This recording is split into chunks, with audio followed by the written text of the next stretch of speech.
Hi, we are going to start new series. हम लोग general organic chemistry start करने जा रहे हैं, जो कि क्लास 11 12 सबके लिए इंपॉर्टेंट होता है। क्लास 11th के लिए इंपॉर्टेंट होता है बिकॉज इसके बिना आप ऑर्गेनिक केमिस्ट्री स्टार्ट नहीं कर सकते। क्लास 12 के लिए एक बार रिविजन के लिए ज़रूरी होता है। So we are going to start so called our most famous topic, one of the most famous topic in organic chemistry, that is GOC, general organic chemistry. My dear students, इसमें ढेर सारी बातें होंगी, हम लोग ढेर सारे इफेक्ट्स पढ़ेंगे। क्लास 11th स्टूडेंट्स थोड़ा फ्रस्ट्रेट मत होना, ध्यान से समझते जाना। हो सकते हैं कुछ क्वेश्चंस आपको टेंशन क्रिएट करेंगे, बट ध्यान रखना, बस लड़ते चलो, यू विल विन। ओके, सो मैं ये मान के चल रहा हूँ कि फ्रॉम A to Z सब कुछ आप तक पहुँचाया जाए। कुछ क्वेश्चंस ऑब्वियसली बाद में क्लास में कराए जाएंगे एक्स्ट्रा, बट मैं कोशिश ये करूँगा कि आप तक most of the concept deliver कर दिए जाए। सो चाहे वो क्लास 11th के स्टूडेंट्स हो, 12th हो या 13th हो, सबके लिए वो useful. Okay, from basic to J11। So we are going to start from basics. पहला टॉपिक जो हम लोग लेने जा रहे हैं that is bond breaking, bond fusion या बॉन्ड क्लीवेज। बॉन्ड फ्यूजन लिख लो, बॉन्ड का टूटना, बॉन्ड का टूटना।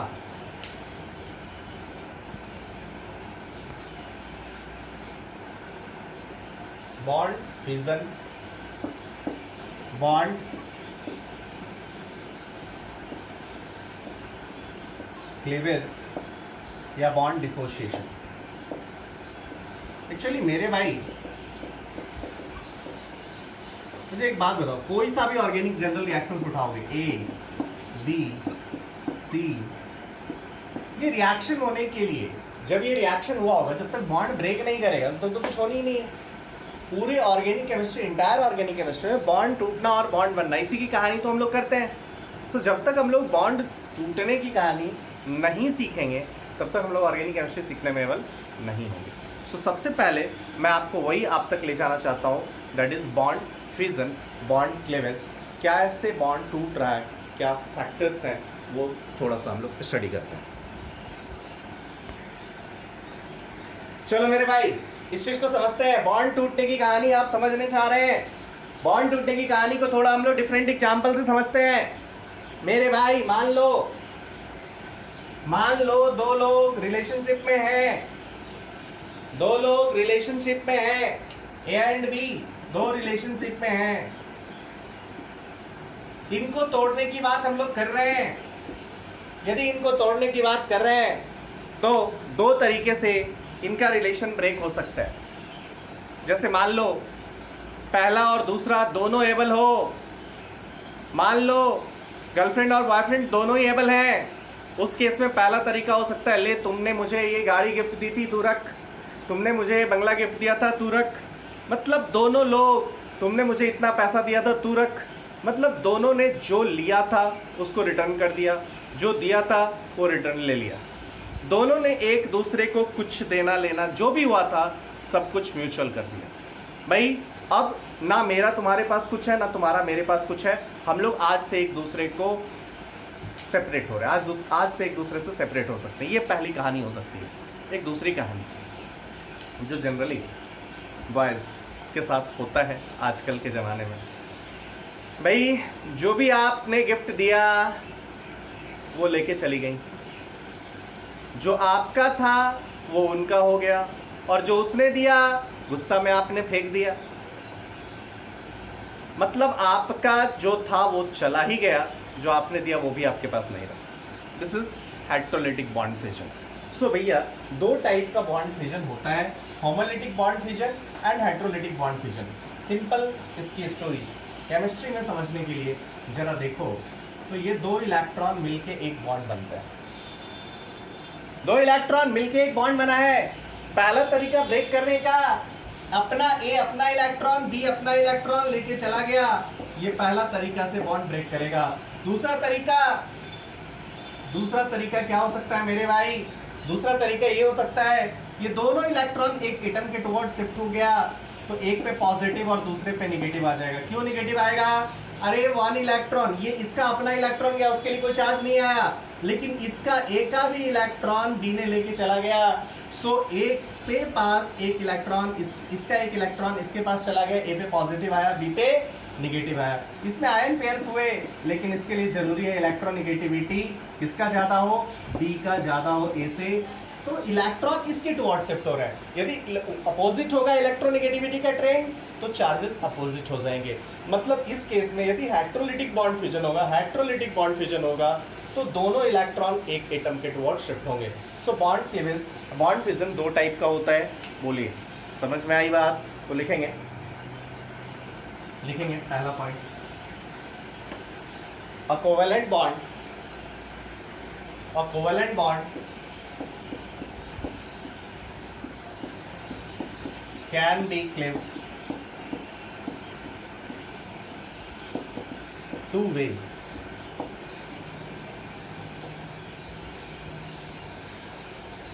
First,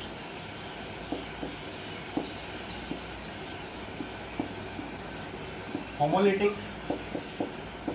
Second is heterolytic. Homolytic cleavage, heterolytic cleavage. अब हम लोग एक एक टाइप के क्लीवेज पे बात करते हैं।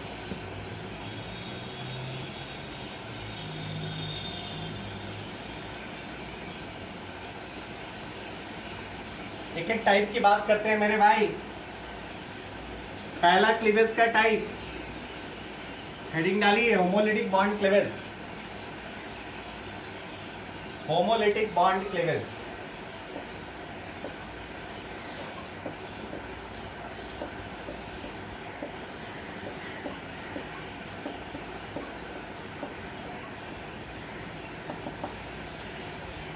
होमोलिटिक में आपको मैंने क्या बताया मेरे भाई, फिर से मैं उसको रिपीट करूं, बहुत आसान चीज़ है।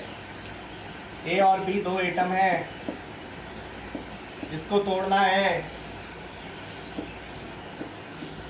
ए अपना इलेक्ट्रॉन लेके गया, बी अपना इलेक्ट्रॉन लेके गया। These two are called free radical.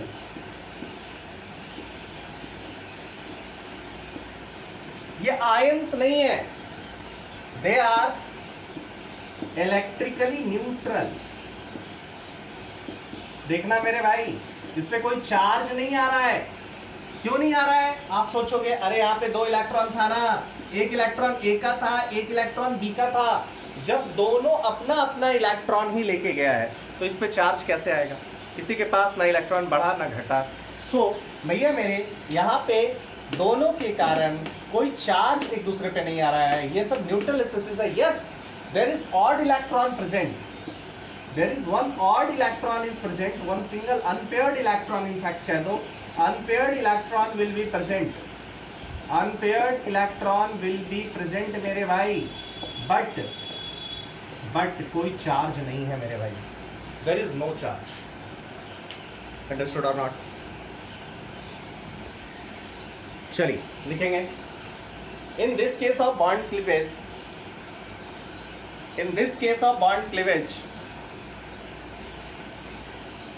Bonding electrons are distributed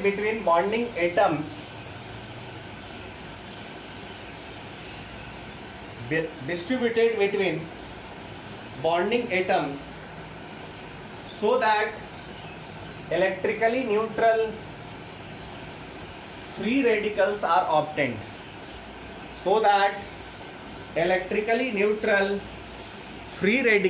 are obtained.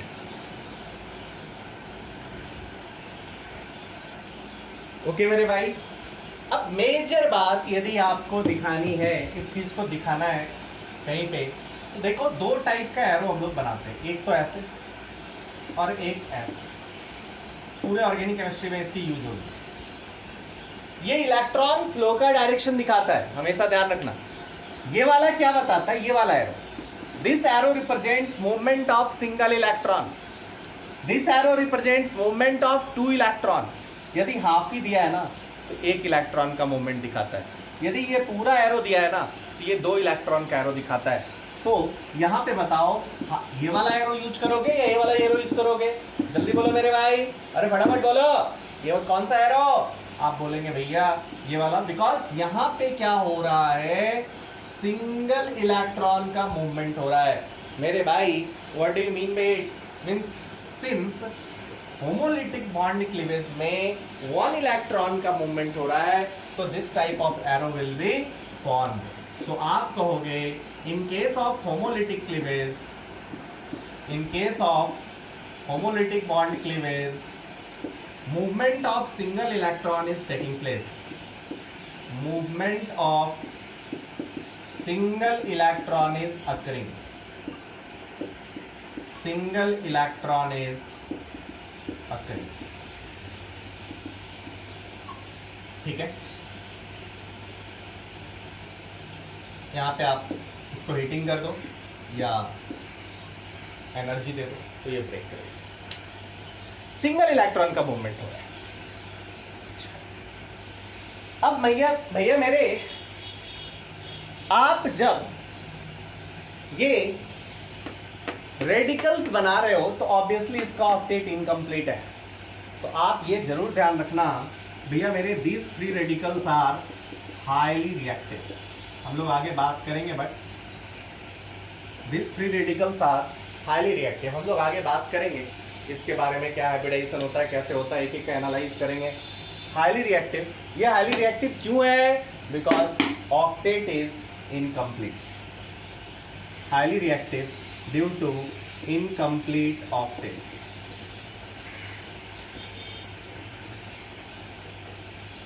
ठीक है, चलिए नेक्स्ट वन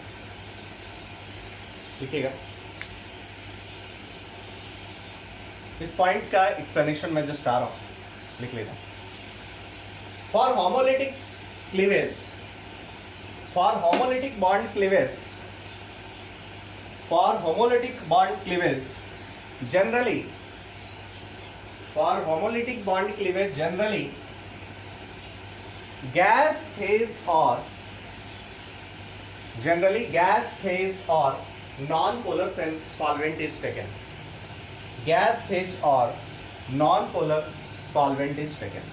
आ रहे हैं भैया, बॉन्ड क्लीवेज पे आ रहे हैं, इस पे कैसे, क्या इसकी कहानी जरा समझते हैं भैया मेरे। एक सिंपल सी बात करो, देखो जैसे मान लो NaCl को आप वाटर में डाल दो या किसी भी बॉन्ड को ब्रेक कर रहे हो, लेट सपोज कार्बन और कुछ इधर से 3 बॉन्ड है, इस बॉन्ड को ब्रेक करना चाह रहे हैं। ठीक है, कार्बन का एग्जांपल है, आपने वाटर में डाला,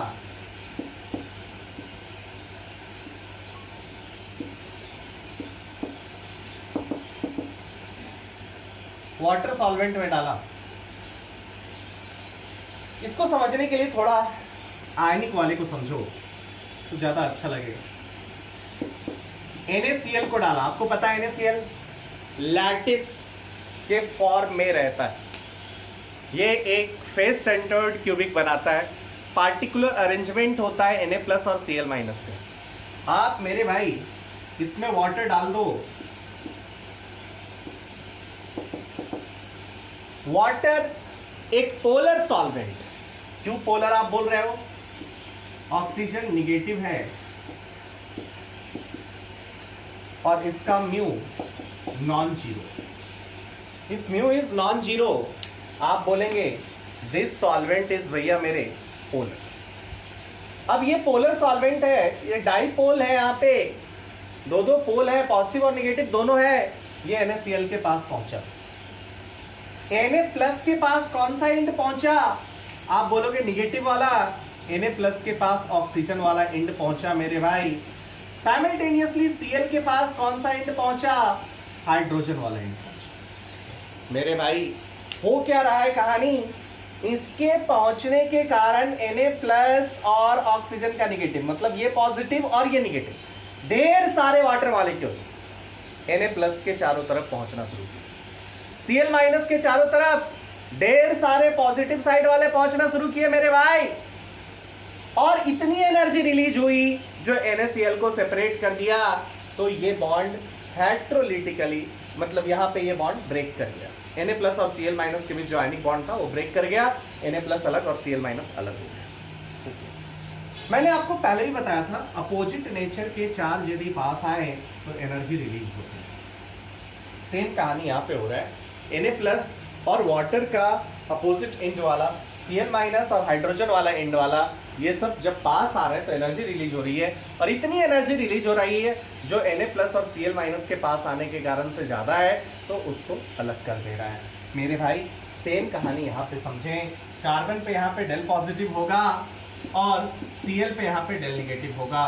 सो ऑक्सीजन में फिर यहाँ पे डेल नेगेटिव है और इधर भी डेल पॉजिटिव है। मेरे भाई पोलर सॉल्वेंट में इसको डाल दो। यदि आप पोलर सॉल्वेंट में इसको डालोगे क्या होगा? इसके चारों तरफ ऑक्सीजन वाला और इसके चारों तरफ ये वाला, इसको तोड़ देगा, और तोड़ेगा तो क्या बनेगा मेरे भाई? ऐसा कहानी।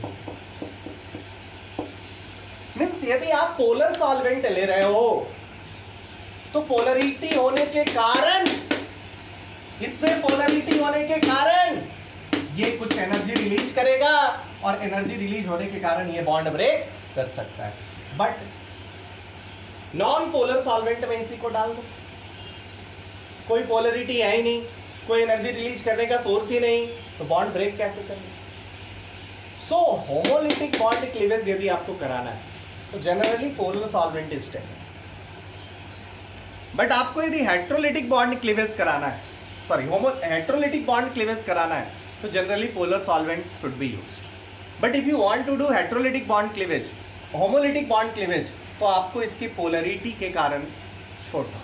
इसको आप इसमें डाल दोगे तब तो एनर्जी रिलीज हो जाएगा और ये हेट्रोलिटिकली ब्रेक कर जाएगा। But we want it to break homolytically. If you want to break it homolytically, radical के फॉर्मेशन में करें, तो भैया इसको आप पोलर सॉल्वेंट अवॉइड करना होगा। पोलर सॉल्वेंट अवॉइड करोगे तभी काम करेगा। तो अब क्या करिए, गैस फेज में ही सिंपल इसकी हीटिंग कराए। हमने अल्ट्रावायलेट लाइट दे दिया। अल्ट्रावायलेट लाइट देने के कारण क्या होगा भैया? इसका रेडिकल अलग, अब कोई पोलरिटी डेवलप नहीं होगी। अब ये जो बॉन्ड टूटेगा ना, वो एनर्जी के कारण टूटेगा।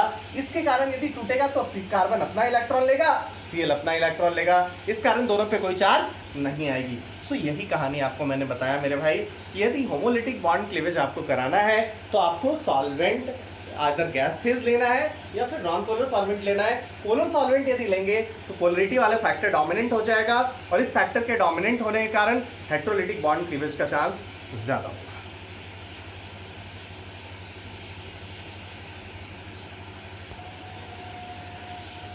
ओके मेरे भाई, सो नेक्स्ट हेडिंग डालिए, हेट्रोलिटिक बॉन्ड क्लीवेज।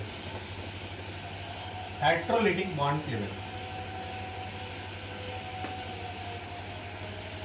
आपको मैंने समझा पहले दिया है।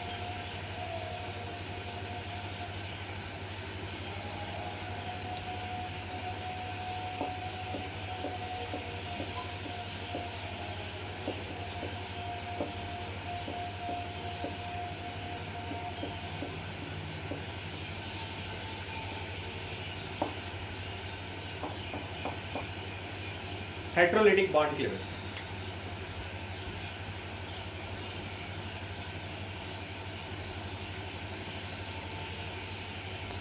लिखेंगे, in such type of cleavage, in such type of cleavage, bond breaks in such a way that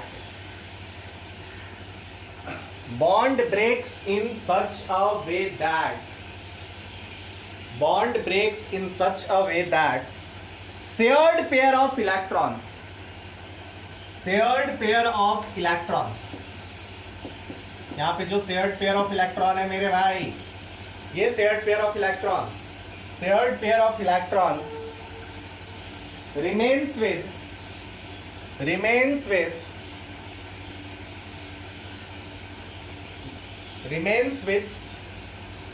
one of the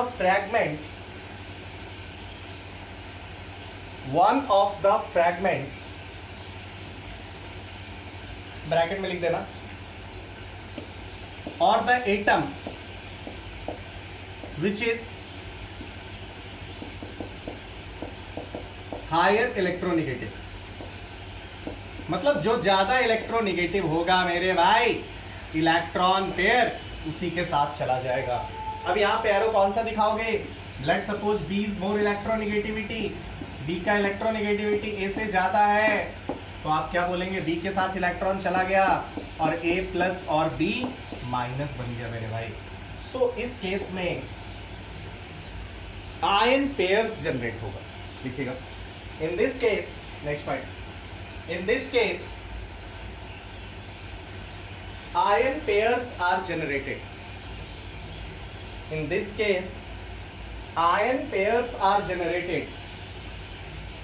Ion pairs क्यों बोल रहे हैं? केटायन और एनायन दोनों जनरेट हो रहा है। एक जो बेचारा बॉयफ्रेंड, बेचारा सब कुछ लेके चली गई, पॉजिटिव चार्ज और ये negative charge. In this case, ion pairs are generated. Okay. अब यदि कार्बन पे पॉजिटिव चार्ज आएगा, जैसे मान लो दो तरीके से कार्बन वाला भी कंपाउंड है ना, तो दो तरीके से बॉन्ड ब्रेक कर सकते हैं। CH3Z है, ठीक। आप यहाँ पे कोई पोलर सॉल्वेंट ले लो, हो सकता है ऐसे ब्रेक कर, हो सकता है ऐसे ब्रेक, कुछ हुआ ही मान लो।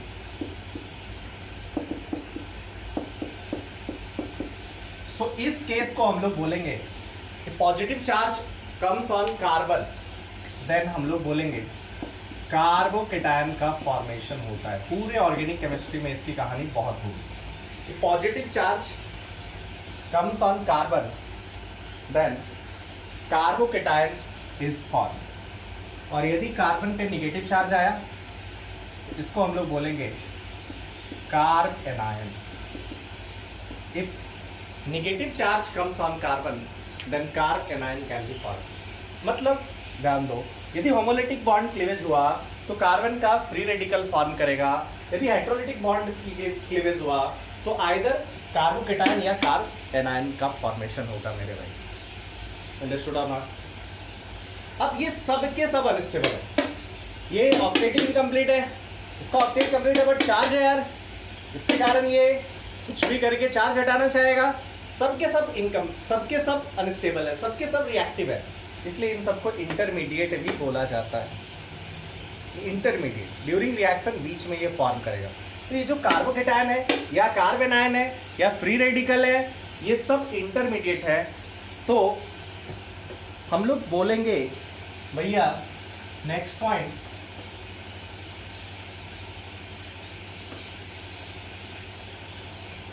लिखिएगा, due to bond cleavage following intermediates can be formed. Due to bond cleavage following intermediates can be formed. कौन कौन? पहला कार्बोकेटायन, सेकेंड, सब पढ़ेंगे, एक एक चीज पढ़ेंगे, डिटेल में पढ़ेंगे, यही पूरी ऑर्गेनिक केमिस्ट्री है अभी तक। फ्री रेडिकल,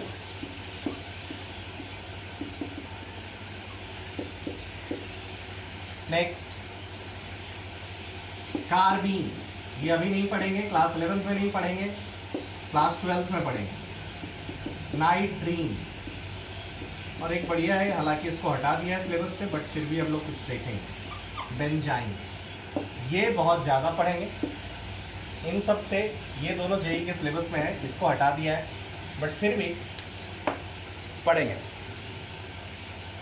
तो ये पूरी ऑर्गेनिक केमिस्ट्री के इंटरमीडिएट्स हैं। इतने इंटरमीडिएट में ही पूरे ऑर्गेनिक रिएक्शंस होते हैं जो हमें और आपको मिलके सीखना है। अंडरस्टूड मेरे भाई? It should be clear to all of you. Following intermediate, ये सारे इंटरमीडिएट है, सबके सब रिएक्टिव है, सबके सब स्टेबल प्रोडक्ट्स का फॉर्मेशन करेंगे। कब कहाँ क्या बनेगा यही हमें सीखना है। चलिए नेक्स्ट पॉइंट,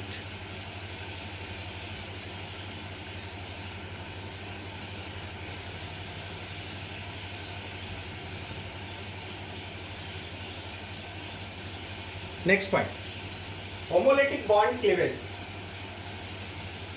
होमोलिटिक सॉल्वेंट की बात जो हम लोगों ने पहले आपको समझाया था, होमोलिटिक बॉन्ड, होमोलिटिक तो बात हो गई थी, हाइड्रोलिटिक करना है। Hydrolytic bond cleavage, hydrolytic bond cleavage या bond fission takes place in polar solvent.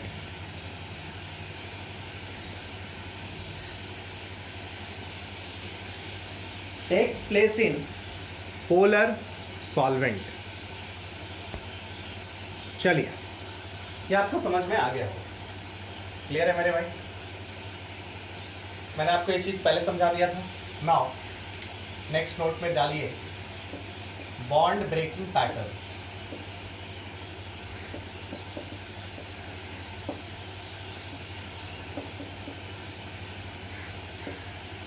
कैसे बॉन्ड ब्रेक कर रहा है इसकी थोड़ी माइक्रो स्टडी करते हैं। ए बी है, पहले इसको ब्रेक कराया, ए रेडिकल बी रेडिकल। हमें यदि हाइड्रोलिटिक बॉन्ड क्लीवेज करानी है, पहले ये बना लिया।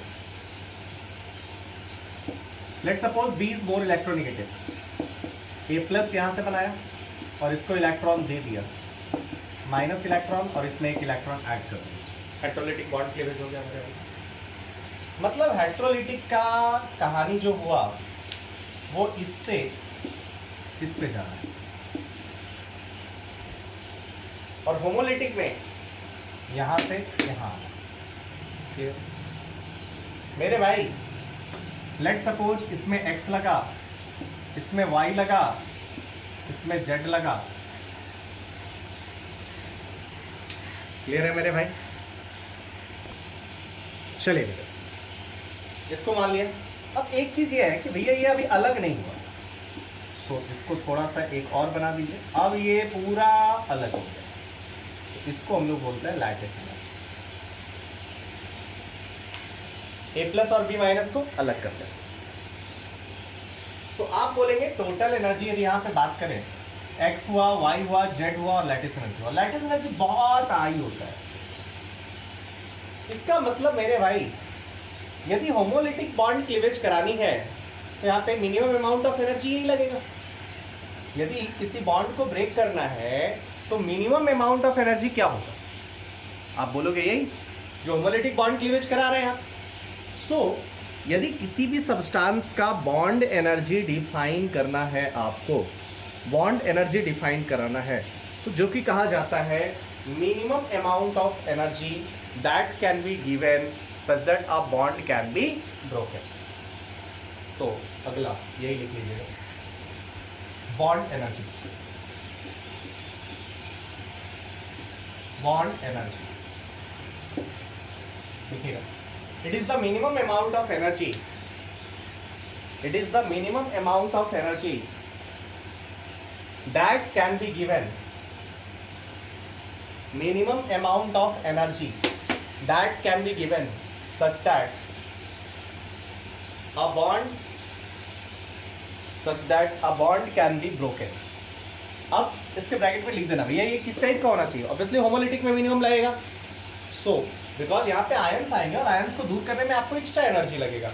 सो इस केस में मतलब मिनिमम अमाउंट ऑफ एनर्जी में बाय डिफॉल्ट आप यही समझोगे कि होमोलिटिक बॉन्ड फ्यूजन होगा। बॉन्ड जब ब्रेक करेंगे तो बॉन्ड एनर्जी के लिए आपको होमोलिटिक बॉन्ड फ्यूजन कराने की जरूरत है। अंडरस्टूड और नॉट? तो ये आपको समझ में आएगा। बट थ्योरेटिकली यदि आपसे कोई पूछे भैया मेरे हाइड्रोलिटिक बॉन्ड क्लीवेज कराने के लिए कितनी एनर्जी की जरूरत पड़ेगी, यदि कोई आपसे जबरदस्ती पूछे नहीं हाइड्रोलिटिक बॉन्ड क्लीवेज कराना है तो कितनी एनर्जी की जरूरत पड़ेगी, आप जस्ट इसको देखो। पहले आपको x देना पड़ेगा थ्योरेटिकली, या फॉर हाइड्रोलिटिक बॉन्ड फिजन, ऐसा क्या, थ्योरेटिकली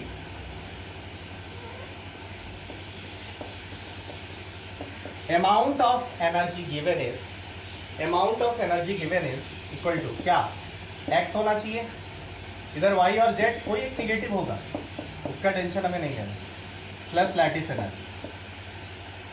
सो इतना एनर्जी आपको थ्योरेटिकली आपको सप्लाई करना पड़ेगा। x यहाँ से यहाँ आया, y z इधर आया और इन दोनों को अलग किया तो लैटिस एनर्जी, मतलब x plus Y plus Z plus lattice energy के इक्वल होगा। क्लियर है मेरे भाई? सो थ्योरेटिकली आपको इतनी एनर्जी देनी पड़ेगी तभी ये बॉन्ड टूट के अलग हो। अंडरस्टूड? ओके मेरे भाई, नाउ नेक्स्ट नोट आप डालेंगे bond dissociation energy. Bond dissociation energy, bond dissociation energy.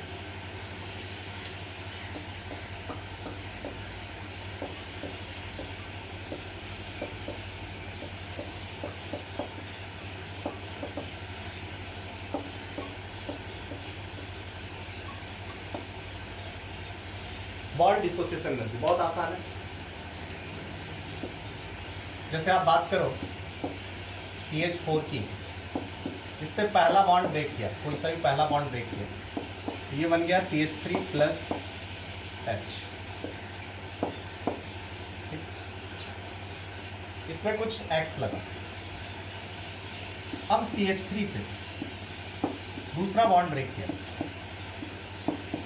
CH2 plus H, इसमें कुछ Y लगेगा। ऑब्वियसली यहाँ CH4 है, यहाँ CH3 है, एनर्जी अलग होगी। CH2 से ब्रेक किया, CH प्लस H, ये कुछ Z लगा, और CH से ब्रेक किया, C प्लस H। मतलब यहाँ पे आपने क्या किया, CH4 से पूरा ब्रेक किया, C प्लस 4H बनाया। मेरे भाई इसमें टोटल एनर्जी आपको कितना देना पड़ा? आप बोलोगे इसमें मुझे x plus Y plus Z plus W देना पड़ा, कितना पड़ा? बोलो। हर किसी में अलग अलग अमाउंट ऑफ एनर्जी देना पड़ा। तो ये सब जो x y z, ये सब जो है ना, these are called bond dissociation energy। Bond dissociation energy, ये सब भैया मेरे बॉन्ड डिसोसिएशन एनर्जी। तो बॉन्ड एनर्जी क्या है? इसी का एवरेज निकाल लो। आपको पता है कि थ्योरेटिकली सब बॉन्ड सेम होगा, और यदि सेम होगा तो इन सब का ले लो और डिवाइड बाई 4 कर दो, मतलब बॉन्ड डिसोसिएशन एनर्जी का जो एवरेज होगा उसको हम लोग बोलेंगे बॉन्ड डिसोसिएशन, बॉन्ड एनर्जी। ठीक, पहला बॉन्ड तोड़ने में जो लगा, this one is bond dissociation energy. दूसरा बॉन्ड डिसोसिएशन एनर्जी, ये सब बॉन्ड डिसोसिएशन एनर्जी। और बॉन्ड एनर्जी क्या है मेरे भाई? बॉन्ड एनर्जी लिख लेंगे, bond energy is average of bond dissociation energy. Bond energy is average of bond dissociation energy. ठीक है। अच्छा, किसी के लिए दोनों ये सेम हो सकता है, bond energy bond dissociation energy? ऐसा कहीं हो सकता है कि ये दोनों सेम ही हो? बोलो। ये दोनों यहाँ पे तो आइडेंटिकल नहीं दिख रहा है, यहाँ पे तो डिफरेंट टर्म्स दिख रहा है। बॉन्ड एनर्जी का वैल्यू अलग होगा और बॉन्ड डिसोसिएशन एनर्जी हर स्टेप की अलग अलग आएगी। सो यहाँ पे तो सेम नहीं दिख रहा है, कहीं पे है, हाँ यस, कहीं पे एक ही बॉन्ड हो, Cl2 ले लो, N2 ले लो, इन सब की बॉन्ड ब्रेक करो ना यार, ट्वाइस Cl। इसकी बॉन्ड डिसोसिएशन एनर्जी ले लो, या मेरे भाई आप क्या ले लो, H2 ले लो, F2 ले लो, कर दो, ट्वाइस H ट्वाइस F। भैया एक ही बॉन्ड नहीं है, ब्रेक करो, बॉन्ड डिसोसिएशन एनर्जी ले लो या बॉन्ड एनर्जी ले लो, एवरेज भी लोगे यही आएगा। सो बॉन्ड डिसोसिएशन एनर्जी लिखेंगे next point, bond dissociation energy and bond energy will be same for diatomic molecule. Bond dissociation energy and bond energy will be same for bond dissociation energy and bond energy will be same for diatomic molecules.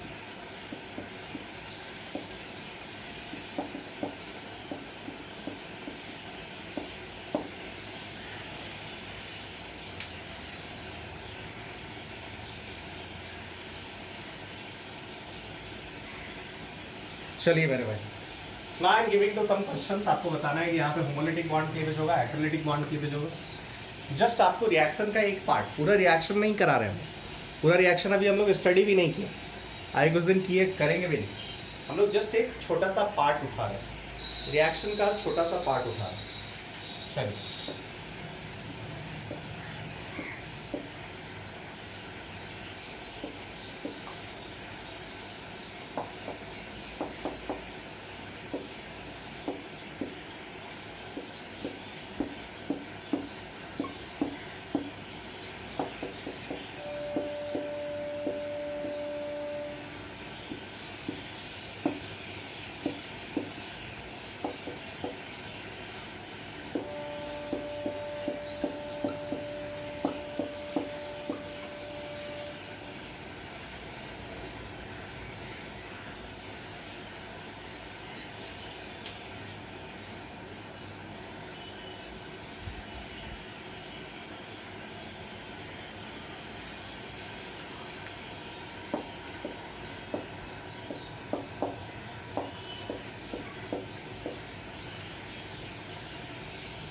चलिए, बहुत आसान है।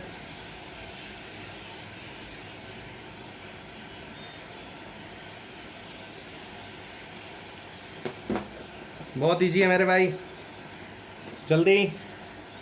पहला वाला क्या है, HNO दिया है ना, गैस फेज की बात कर रहे हैं, रेडिकल का फॉर्मेशन होगा। सेकेंड वाले में H2O पोलर सॉल्वेंट है, कैसे टूटेगा, हेट्रोलिटिकली, Cl मोर इलेक्ट्रोनेगेटिव, इसलिए Cl पे नेगेटिव दे दिया।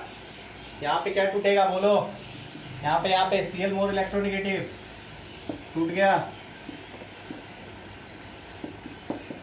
Cl पे माइनस आएगा।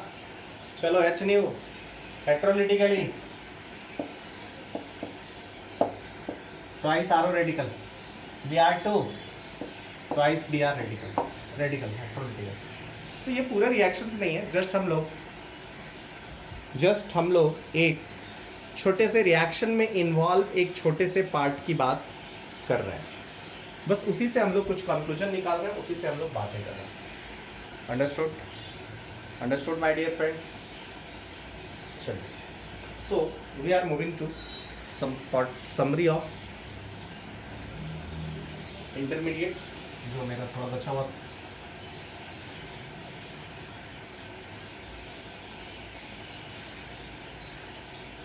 ये थोड़ी पूरी कहानी बॉन्ड फ्यूजन की, जो आपको समझनी है।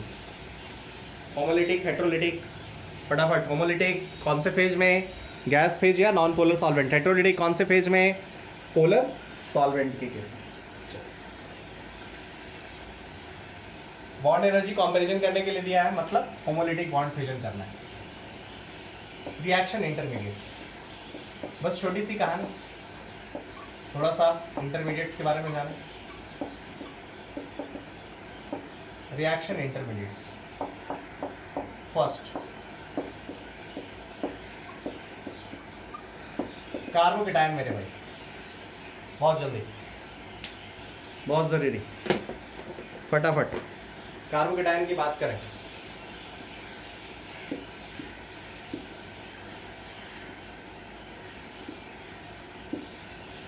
ये वाला खाली, कार्बन पे पॉजिटिव चार्ज है, कैसे फील करोगे।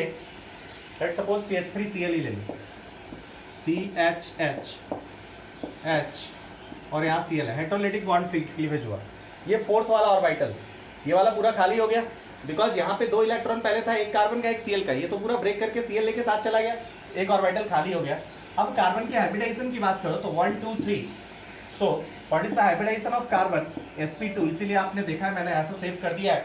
ये क्या हो गया, पूरा बोर्ड के प्लेन में आ गया, और इधर वाला एक ऑर्बिटल ऐसे इस प्लेन में ऊपर और नीचे पड़ा है, मतलब एक लोब पड़ा है, and it's pure pz orbital. यदि z एक्सिस को इधर माने तो आप बोलोगे pz ऑर्बिटल इज वैकेंट मेरे भाई, pz orbital is vacant.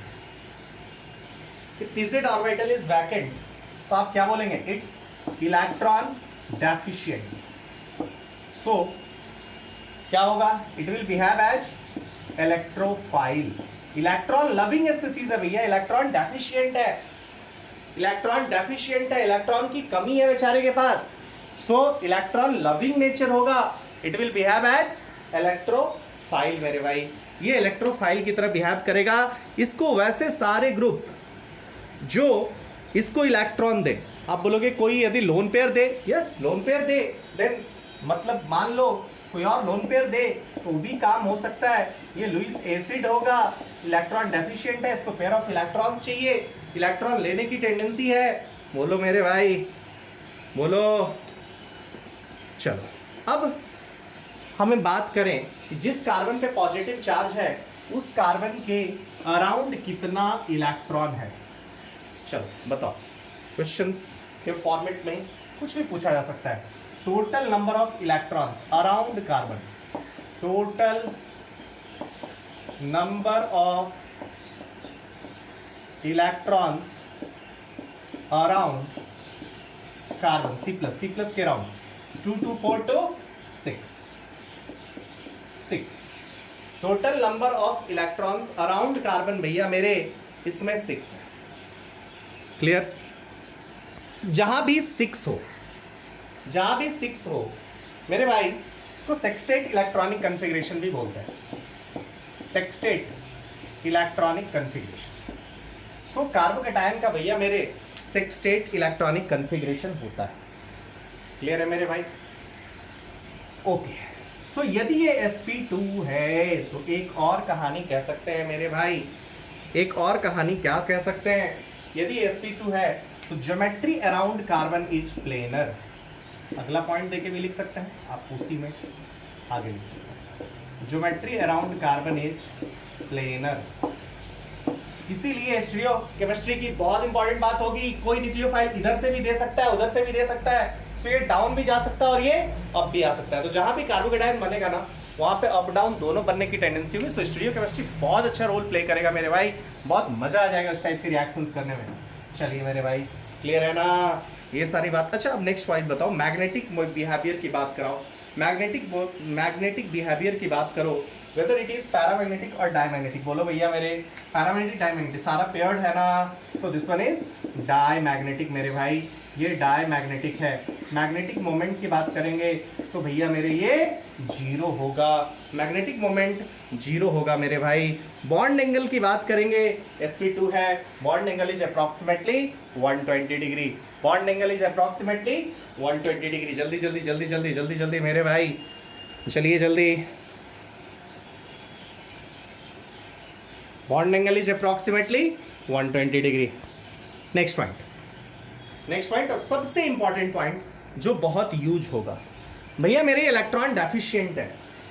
Means इसको इलेक्ट्रॉन चाहिए तो आप क्या बोलेंगे? लिखेंगे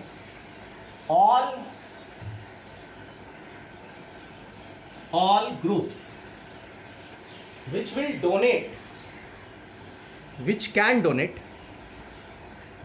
donate electron to carbocation, which can donate electron. इसको इलेक्ट्रॉन मिल रहा है, इसकी स्टेबिलिटी को बढ़ाएगा ना. which can donate electron to carbocation will increase its stability. समझ में आ रही बात? अरे भैया बोलो, कहीं कोई लोचा नहीं, कहीं कोई लोचा नहीं, होना भी नहीं चाहिए. कहीं से कोई लोचा नहीं मेरे भाई. एकदम आसान कहानी है. कोई भी ग्रुप जो इसको इलेक्ट्रॉन देगा, यदि इलेक्ट्रॉन देगा तो भैया मेरे इसको स्टेबलाइज करेगा ही करेगा. क्लियर है? It should be clear. So next intermediate carbon ion. फटाफट फटाफट फटाफट.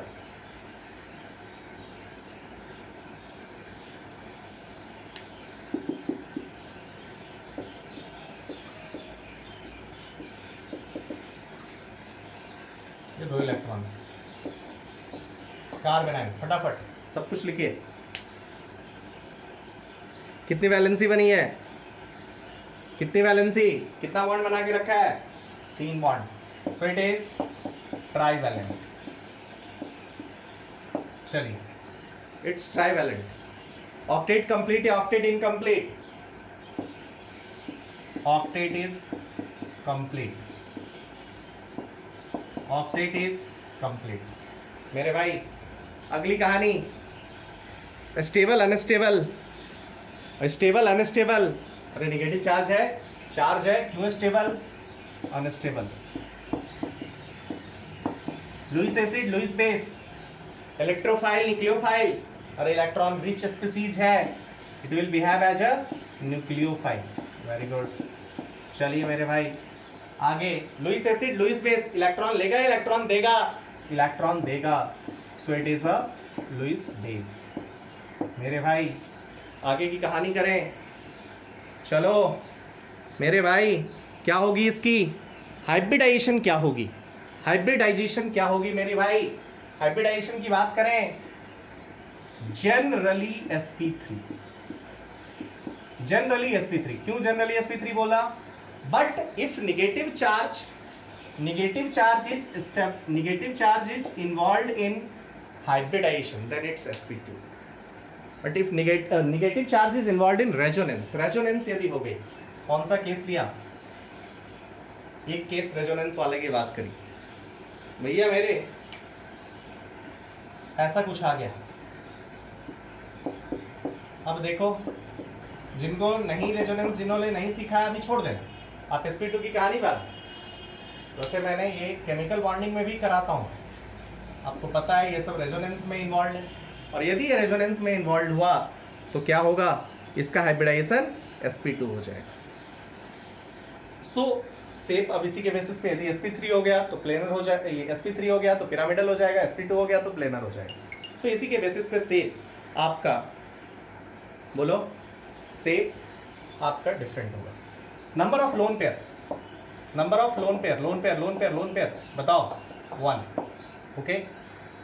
Paramagnetic, diamagnetic, magnetic behaviour, paramagnetic, diamagnetic, आप बोलोगे सबके सब पेयर्ड है, it is diamagnetic, it is diamagnetic मेरे भाई, it is diamagnetic. Magnetic moment कितना, मैग्नेटिक मोमेंट कितना, क्या बोलोगे, मैग्नेटिक मोमेंट इसका भी भैया 0 होगा, मैग्नेटिक मोमेंट इज 0 मेरे भाई।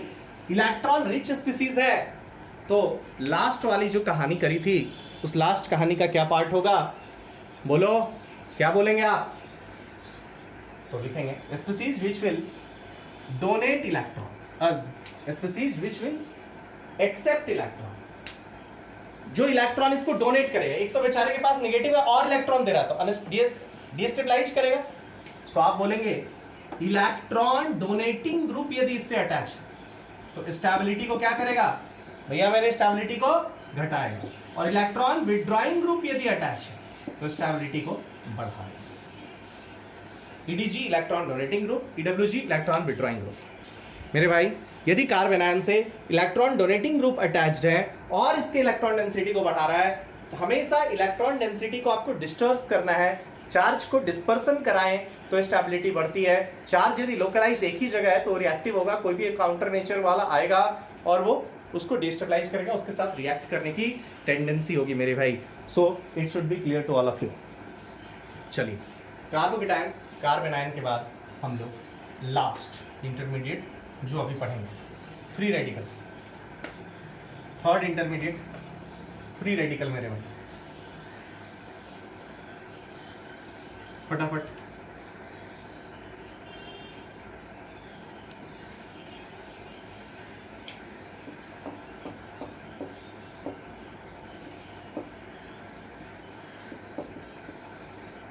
फ्री रेडिकल सेम कहानी,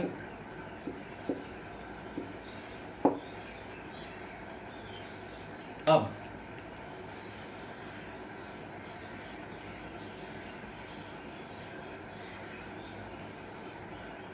चलिए, कितना वैलेंसी, अब बोलो 3 बॉन्ड बनाया है, so it's one is trivalent, octet complete या इनकम्प्लीट, 2 2 2 6 7 7 इनकम्प्लीट, इनकम्प्लीट ऑक्टेट। चलो बोलो मेरे भाई, नेक्स्ट कहानी, नेक्स्ट कहानी। स्टेबल अनस्टेबल, यदि इनकम्प्लीट ऑक्टेट है अनस्टेबल तो होना ही है। अनस्टेबल चार्ज नहीं है लेकिन ऑक्टेट इनकम्प्लीट है। अनस्टेबल, यदि अनस्टेबल है तो हाईली रिएक्टिव। मेरे भाई समझना जल्दी जल्दी, अनस्टेबल है, it will be highly reactive. आगे, अरे लुईस एसिड या लुईस बेस, इसको तो एक ही इलेक्ट्रॉन चाहिए ना। सो ये neither Lewis acid Lewis acid Lewis base में क्या था, neither Lewis acid nor Lewis base, उसमें 2 इलेक्ट्रॉन का एक्सचेंज होता था। यहाँ पे तो सिंगल इलेक्ट्रॉन चाहिए। सो ना ये लुईस एसिड है ना ये लुईस बेस है मेरे भाई।